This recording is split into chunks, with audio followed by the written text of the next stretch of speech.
Good morning, everyone. Thank you again for joining us to hear Dr. Eiler. As always, leave any questions that you have in the chat feature, and Dr. Eiler will address those at the end of his presentation. Dr. Eiler. Thanks, Vicki, and thanks everybody for making it this morning. If you have any questions, please put it in the chat box and we'll get to them at the end as best we can. And I want to thank Chabin and Kaiser Marston for continuing to sponsor this. So let's get started right away by looking at the labor force and what happened. We got the jobs data for April last Friday. And I show this every month with the idea that we really want to see certain parts of this fade. The temporary losses of jobs are shown here. This is from 2007 forward to just last month. And you can see that huge spike on the far right-hand side. That was very atypical for recession.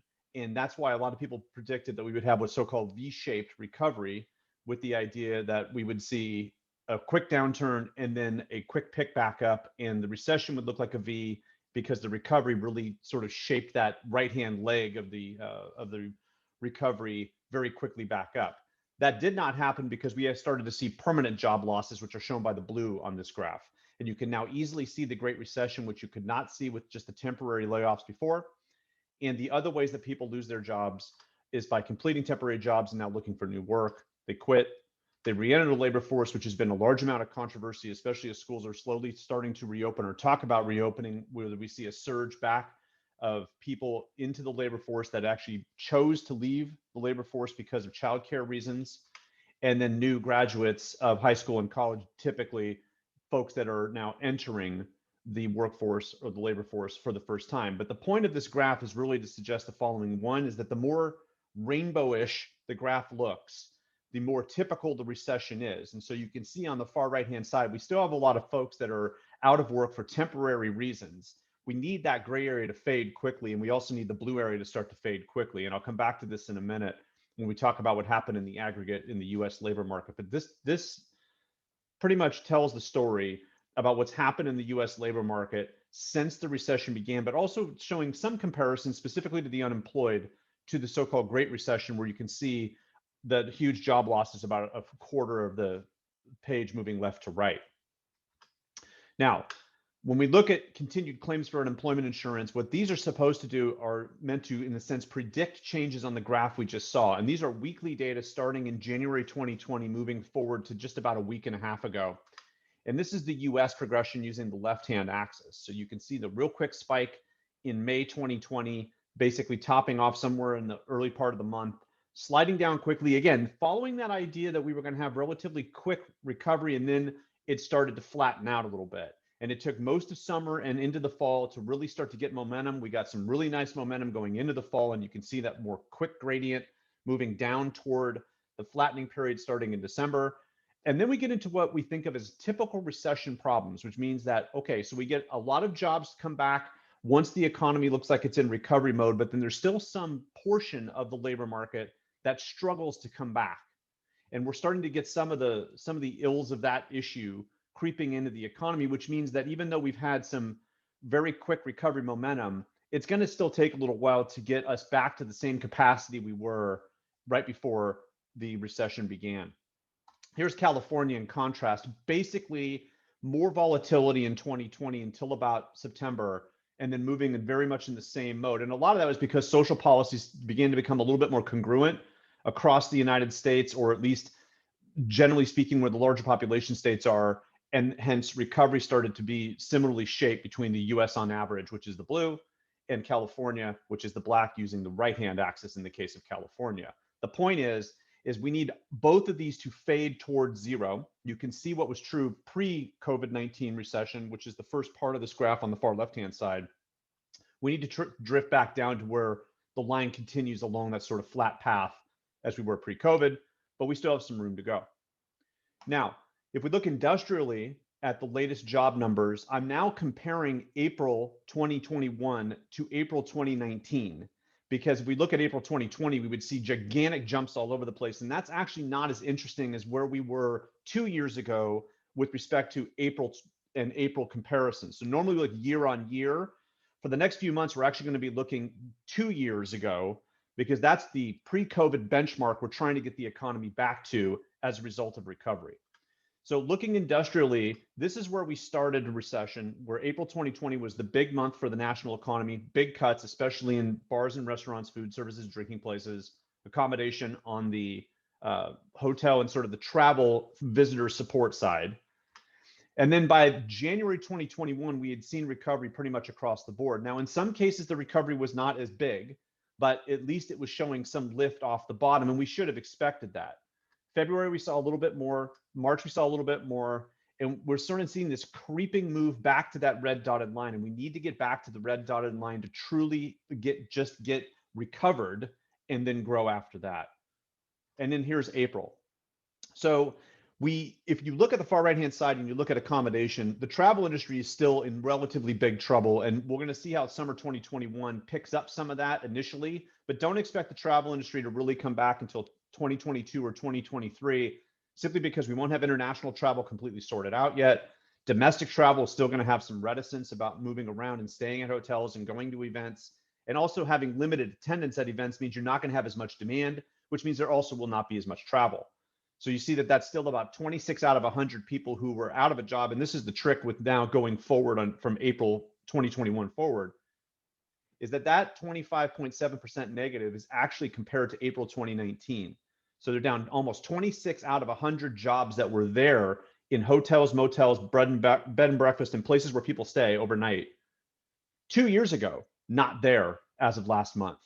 So that's where things are getting a little bit nasty, is that the longer that lingers, and it isn't that it started in April 2019, but in comparison, we still got a large amount of capacity gone in that industry. And you can see the other percentage changes are relatively small vis-a-vis where we were 2 years ago as a benchmark of where we really need to get back to. We will see how we go over the next few months. But this suggests recovery is happening. But here's the real key here. One of the things we're watching is inflation. And if you look at inflation, one thing that can happen is that businesses might get a little concerned that the cost of doing business are going to rise for reasons that are recovery driven, but also supply chain driven.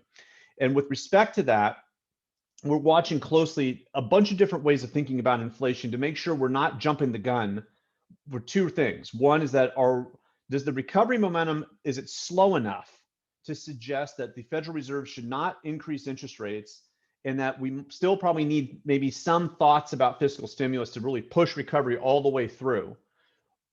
Or is inflation something that is actually going to slow down recovery in such a way that we have to watch for that creeping in because we've already spent so much money and we already have interest rates so low? Well, here's three ways of looking at inflation. The first is what we call the underlying inflation gauge.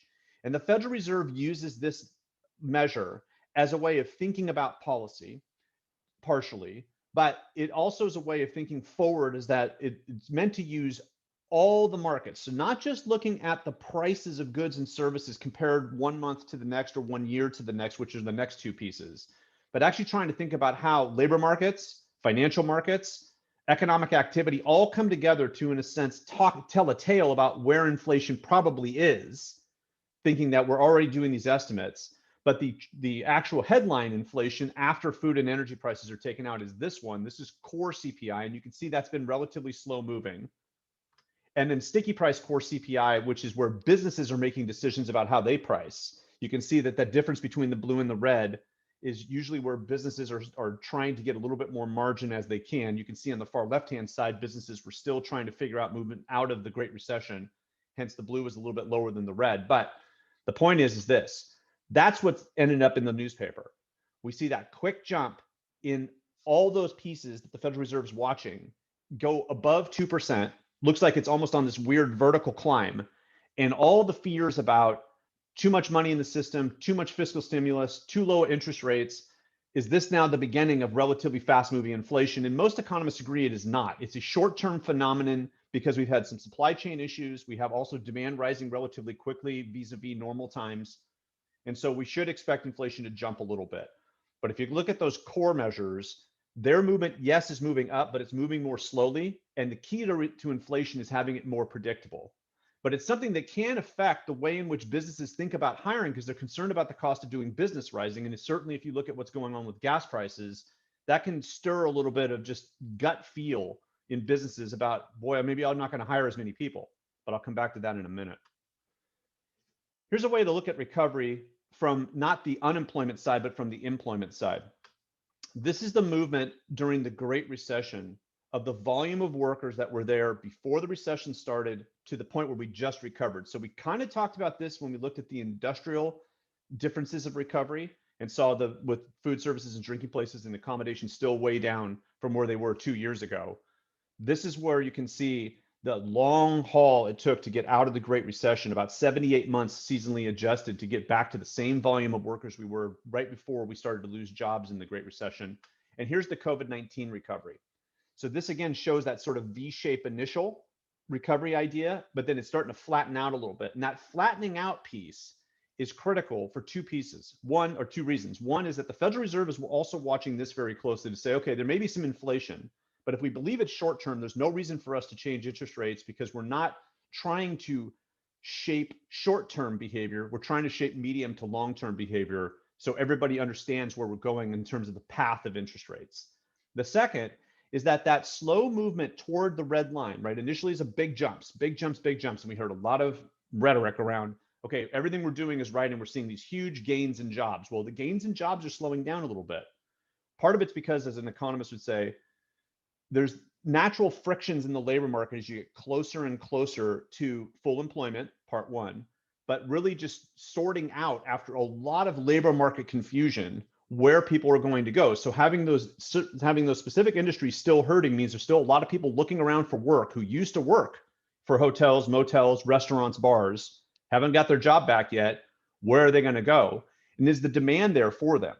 Now, as we'll talk about in just a little bit, the demand seems to be there, but is this slow movement of jobs more of a supply side issue, meaning that people are still being paid relatively well to not work because of extended and augmented unemployment insurance benefits? Or is it that we're having job matching problems, that the skill base versus the jobs demand is not there? And it's likely a mix, but we're starting to get a little bit more data to suggest that in fact it might be more supply side, that people are simply just not taking job offers because of the wages being offered vis-a-vis what they could make by sitting at home, or let's say just not working. And that might lead to a much slower movement toward the red dotted line until those extended and augmented benefits fade. So that's something we're watching. We do need that black line to go all the way to the red line to feel like we truly recovered, just like we talked about with the industrial breakdown above. Here's California. Same deal. Here's the movement of the Great Recession from the beginning. November 2007, more or less, we started to lose jobs. It took about 69 months in California to get more or less back to where we started, seasonally adjusted. And there's where we are as of the end of March. So the April data for California come out in a couple of weeks. We're expecting it to be relatively, like, very small change better than the 93.2 you see here. But what that 93.2 means is we're 93.2% back to the number of jobs we had in January 2020. So we're watching that black line to hope it goes back up to the red line. Same story. In California, one of the reasons why we may be struggling to get jobs back is because the supply side, the workers themselves, are choosing not to take job offers because it's more beneficial to continue on unemployment insurance benefits as long as they remain augmented and extended. Okay, here's a brief overview of the latest data, even though, and it's still bugging me that in COVID-19 things have been changing so quickly that I have to sort of give this disclaimer. While these data are about 6 weeks old now, it feels like they're about 100 million years old. So let's just review quickly. California down to 8.2% unemployment, not seasonally adjusted.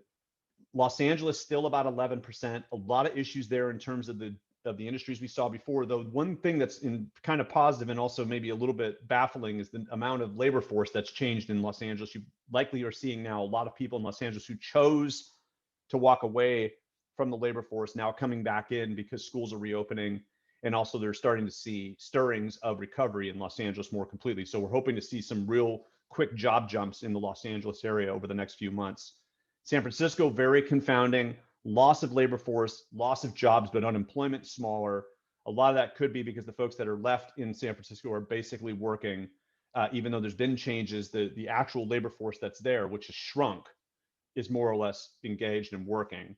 San Diego and Sacramento are basically in full recovery mode. They're just sort of trucking along per normal in the later stages of recession and the early parts of recovery. But what this picture suggests is there's still some pockets of issues, still some anomalous issues around California, especially in the major metropolitan areas, but recovery is underway. Now, let's talk about housing prices briefly, because one of the things that we've seen around the state is a lot of good momentum in housing, which might seem counterintuitive given what we've seen historically in recession. This is what's been going on the last couple of years. So the data are only through the end of March, which again is not that long ago, and it basically tells a story, but April was another month of relatively strong housing market movements.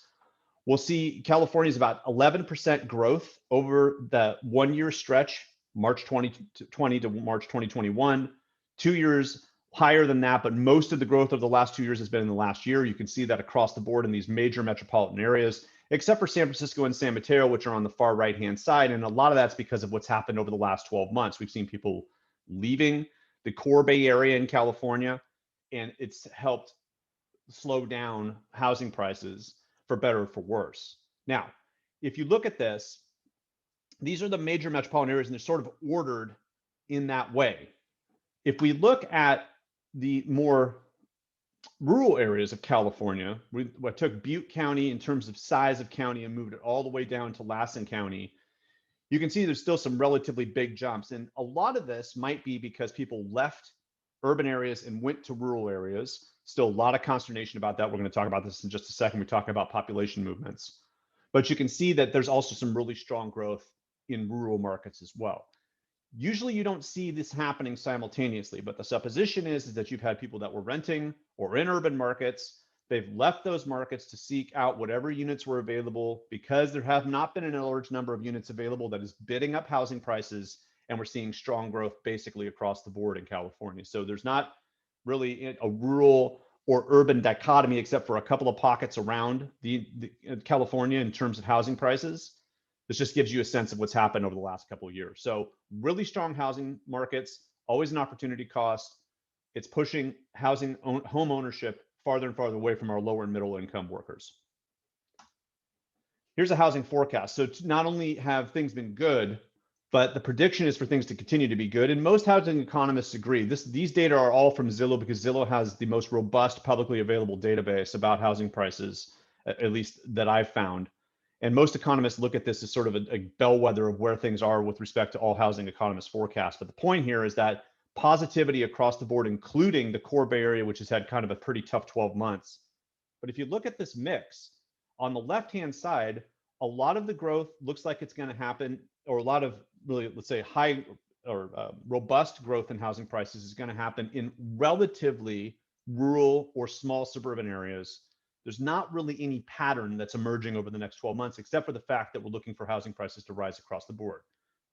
Economic recovery, low interest rates, the supposition that you're going to have people putting housing units up on the market because of profit taking, all looking good there. Okay, so on the job side, recovery is taking place. There are some industrial pockets of problems. Housing market looking pretty good.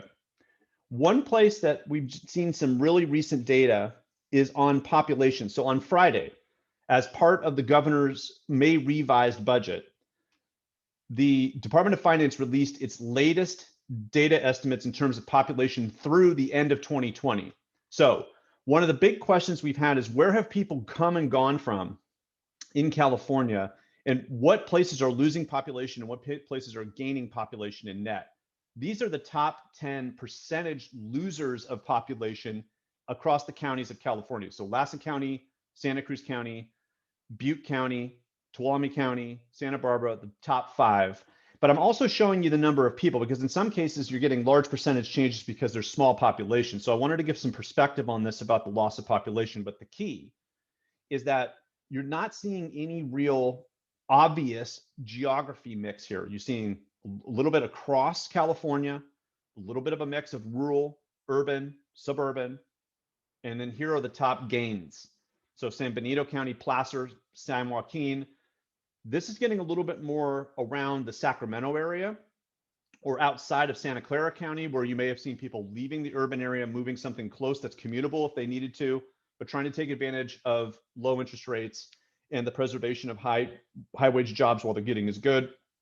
The Sacramento area, generally, as you can see at the very bottom, has really started to receive a lot more population, people leaving the urban areas and also coming from other places around the United States while the getting is good. The key is these data are at least telling a story, and you can see the top, which is bolded, which might maybe be the most shocking piece of data on here, that California has been estimated to have lost population in 2020. That is an extreme rare event for the state of California. And in fact, in terms of recorded time, with respect to looking at the right methodology and measuring the population on an average or on an annual basis, this is the first time Department of Finance has actually predicted this in the last 40 years. So whether or not this plays out or not, in terms of this is a 1-year blip, and at the end of the day, if the estimate is correct, the key is this estimate is running around Sacramento and is the basis now potentially of policy. So what is it that we should be watching given all those data? The rural areas of California have continued to recover more quickly than the urban areas. And part of that's because it was a little bit more open. It's a little bit more spaced out. There isn't as many people there. So it's a lot easier to have taken on social distancing, as the case may be. But Sacramento and San Diego, is, in terms of urban areas, are in relatively full mode of recovery. Should you be expecting more fiscal stimulus? So one thing to watch for is that is there more benefits coming? The answer is probably not. We're probably going to see some of that fade, even though the governor's budget that we're going to find out more about today in terms of the May revise is likely to have a relatively large package in it with respect to providing California specifically with additional benefits. But 2 dates to watch are June 30, depending on what we hear today. We should hear about an end of an eviction moratorium, which might change the way rental markets look. And September 30, when the federal fiscal year ends, should be the end if it doesn't happen before, because of that pressure we talked about before in labor markets, that we may have people that are choosing to not take job offers. That'll probably be the end hard of the extension and augmentation of UI benefits or unemployment insurance benefits, even though folks will be able to take on the normal unemployment benefits after that for 1 more year. At least that's what we're hearing out of DC. But ultimately, folks, we got to watch these labor market concerns. Good recovery momentum. On the demand side, are businesses going to become concerned about things like inflation? Are they going to be concerned about doing a lot of cost and trying to find workers if they can't quite do it? And are they going to have to increase wages to truly draw in a waiting labor force? And on the supply side, are workers choosing to stay home because they have more money based on unemployment? They're still concerned about going back to a workplace that may be not as safe as they think it should be. And that reticence and the stability of being at home, plus the unemployment benefits being augmented, is that ruling day in terms of the way the labor market is working. To truly have labor market recovery, we need supply and demand working side by side with each other and really having those market incentives work out.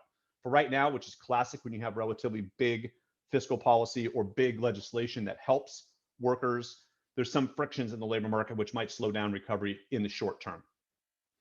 Okay, so that's what I have today, folks. I do see there's some questions, but thank you again for attending. And I'll hand it back over to Vicki to provide some of the questions. All right, thank you, Rob.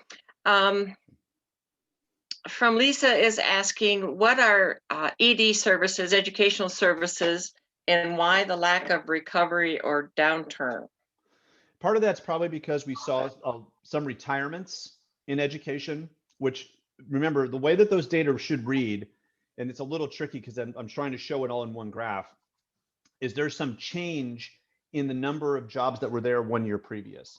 Part of that change could be that people actually walked away from their jobs and retired, which reduces the total number of jobs unless they're refilled. And so given all the uncertainty in education, part of that may have been you had retirements that were not refilled in the last year, which means you have a relatively strong loss. So we will see over the next year as we see schools reopen and potentially the educational models shifting slightly, whether we get rehiring or there's some efficiency sought out in education over the next couple of years that may not lead to a little slower recovery to the same number of people in terms of capacity. But that's part of the equation also, is that folks have retired and that's reduced the total number of workers from 1 year ago. Okay, thank you. Or from 2 years and ago. Pete Sorry, asks, it's actually 2 years ago. Okay. And Pete asks if the locational drops in population may be impacted by the prison closures.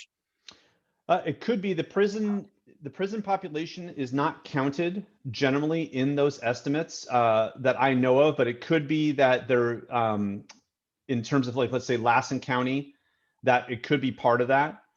It also could be that there was some expectation that you'd have people leaving because of a prison closure that's coming, or it just has happened. So it's possible that's in there. My memory suggests from the notes of the Department of Finance forecast that the prison population is not counted, but I can double check that. The bottom line is that if that's happening, certainly you're going to see that on the street, and you're going to know that just from the economic activity drop off. So that's something to watch in places where you're starting to hear rumblings or there actually has been a prison closure. It's a great question, Pete. Okay, thanks. And I think you're right. I agree with you. I think that the prison population is not counted in the Department of Finance figures. That's my memory, Um, but it does suggest that especially in places where you know a prison is closed, why there's such a shock otherwise. right, right. Okay. Nicole asks why we're seeing the jump in mining and logging for jobs in April. I think this was one of the earlier slides.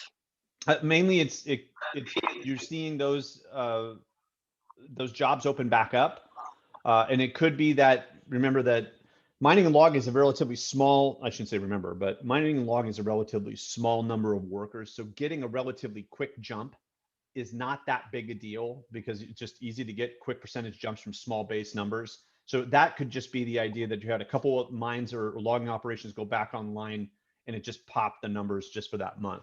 The key is more the trended piece. So if you notice where the last basically 12 months have gone, it's been a slow recovery period, and then you just get that one pop in April. Okay. And how do you see technology innovations changing the labor force, the online ordering instead of in store and self checkouts and things like that? Well, that's a great question. So there's been a lot of consternation about automation replacing workers over the last 4 or 5 years specifically, and in the slow moving trend to do that. There's a lot of rumblings that COVID-19 in the aftermath in terms of safety protocols, the way in which retail has shifted anyway, that you're going to have more technology take over to minimize the amount of contact or close contact that you would have with other people, plus the idea that unfortunately people bring on a cost that technology does not. So how businesses look at having face-to-face, or let's say a human interaction, vis-a-vis having a reduction of potential issues within the workplace and really trying to embrace what technological solutions there may be, assume that you're going to see some things happen over the next 3 or 4 years that is a more quick adaptation of technology in retail than you would have seen before. And really the key, especially for local retail, is how many places are able to take on the additional cost of safety protocols, not able to take on the technology, and might be forced closer to closure as a result of that. Hmm, okay. And do you see housing prices to either continue or continue to rise over the next couple of years? The housing prices are probably going to flatten out in terms of percentage change in the next, let's say, 18 months, simply because whenever you've seen housing markets, this is also true generally for equity markets, run up at this speed, the profit taking from gaining access to those gains, or sorry, that sounds repetitive, from getting gains like that usually means you're going to have more supply than demand, and it's going to start to flatten out the percentage changes. But there's no reason to think that we're going to have a 20 or 25% downturn in the next 18 or 24 months, because the financial market conditions look relatively stable. Demand conditions seem relatively good shape otherwise in terms of economic recovery and low interest rates, and all that should at least keep the demand side stable. That's where we really got hammered in the Great Recession, was supply increased at the same time demand was decreasing rapidly. Okay. Okay. Thank you. Yep. I don't see There's, any other. yeah, Tony had a question Oh, about okay. newspaper accounts have reference data from U-Haul and moving firms, quoting Reading as the number 2 destination within California, and number 16 for moves from other cities than any other city. It doesn't seem to be reflected in the population data. The thoughts there, Tony, are that you might be trading households with each other, and usually the movements are household movements, not people movements. And it could be you're trading bigger households for smaller households, and that's why you're not getting a lot of population pop. Are population changes impacted by students that are attending college remotely? Yes, in heavy population or heavy places where colleges exist. Butte County is one of them. Yolo County is one of them in terms of UC Davis. and Butte County with Chico State University. Those are two simple examples in California where that is happening. So yes, that's part of the game. And that's why you shouldn't look at these as a long-term trend. Think of it as a statement about 2020. Great question, Daryl. We had one more about hybrid work schedules and impacting local urban economies. We will see, Alex, this is one of the key questions going forward is, will we see a return to the workplace in urban areas after all the rhetoric about being able to work remotely basically indefinitely? We'll see if productivity concerns and or the cost of keeping real estate investments in place lead to some hybrid scheduling and bring back folks toward the urban area. Whether or not the hybrid schedule, let's say you're coming in Monday, Wednesday, Friday, allow you to commute from a relatively long distance is still an open question, but assume some major employers in the core urban areas are going to want to go to some kind of a hybrid schedule and start bringing people back to the office in the next 12 or 15 months. And Vicki, I think that's it.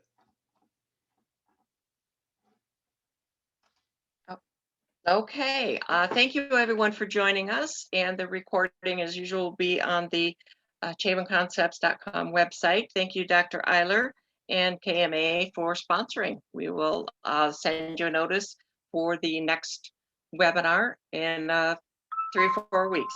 Thank you. Thanks, folks.